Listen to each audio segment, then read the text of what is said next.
আজকে তো ছিল জামাই ষষ্ঠী আর আমার পছন্দিদা পুরুষ আমাকে দুপুরবেলায় ফোন করে বললো যে রেডি হতে আমাকে নাকি বৌমা ষষ্ঠী করতে নিয়ে যাবে। কোথায় আমি ওকে আজকে খাওয়াবো কিনা, ও আমাকে উল্টো খাওয়াচ্ছে। আর এই যে এটা ছিল ওই রেস্টুরেন্টের জামাই ষষ্ঠীর স্পেশাল মেনু। তাও একবার আমি বলে দিই মেনুতে কি কি ছিল। ভেজ ডাল ছিল, কাতলা কালিয়া ছিল, চিংড়ি মাছ ছিল, কড়াইশুটির কচুরি ছিল, আর ছিল আলুর দম, খাসির মাংস, আর ছিল চিকেন, আর ছিল ঘি, সাদা ভাত, পোলাও, ফিশ কাটলেট, আর 5 রকমের ভাজা, চাটনি, পাঁপড়, মিষ্টি আর স্যালাড। আর ফার্স্টেই তো আমি ফিশ কাটলেটটা দিয়ে শুরু করেছিলাম। কড়াইশুটির কচুরিটা এতটা বড় বড় ছিল যে একটা খেয়ে আমার পুরো পেট ফুল হয়ে গেছিল।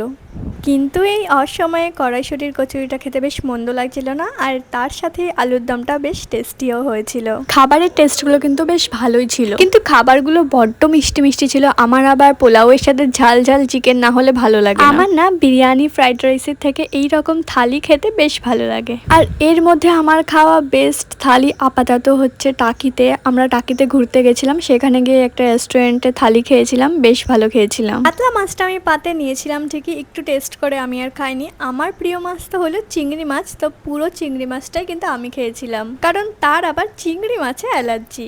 বৌমা ষষ্ঠীর নাম করে কিন্তু আজকের লাঞ্চটা বেশ জমিয়ে হলো। আমি এই থালি সব খাবারই খেয়েছি শুধু মাটনটা বাদ দিয়ে, কারণ আমি মাটন একদমই খাই না। আর পুরো থালি কমপ্লিট করার পর তো আমার বাড়ি আসার মতন অবস্থা একদমই ছিল না। আজকে মনে হয় আমি এক সপ্তাহের খাবার একদিনে খেয়ে ফেলেছি, তাই বাড়ি এসে আমার ড্রেস চেঞ্জ করার মতন অবস্থা একদমই ছিল না।